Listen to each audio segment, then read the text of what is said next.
લક્ષ્ય લખીને પરિવાર અને નજર સમક્ષ રાખવું. જ્યારે આપણે નાસીપાસ થઈએ, આપણું મન આડું થાય ને ત્યારે આપણી સામે લક્ષ્ય હોય ને તો આપણે એને પાછું લાવી શકીએ. માની લો કે તમે વાંચતા હો, અથવા તો મેં મોબાઈલમાં રાખવાનું કેમ કીધું ખબર છે કે તમને મોબાઈલમાં એવું થયું કે હાલો થોડીક વાર ફ્રેશ થઈ જાવ, જેવું તમે લોક ખોલો ને સામે આવે કે મારે PSI બનવું છે, એટલે તરત મનમાં સારો વિચાર આવે, PSI બનવા માટે ફેસબુક ઉપયોગી છે? તો કે નહીં, તો કાઢો બીજા વાંચવા. એટલા માટે એ મોબાઈલની સામે રાખવાનું છે.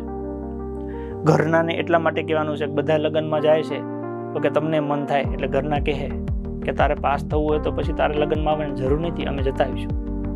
તો આપણે એ બંને વંચાઈ જાય. અને એવું થોડું થોડું તો સહન કરવું પડશે.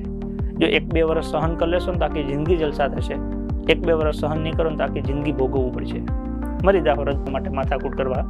મારા મામાના છોકરાના લગ્ન છે, સાહેબ 2 દી રજા આપો તો થાય. સાહેબ કે ભાઈ નોકરીમાંથી ગાડી મૂક્યો છો, 2 દી રજા પડી તો આખી જિંદગી દબદબાટી થાય.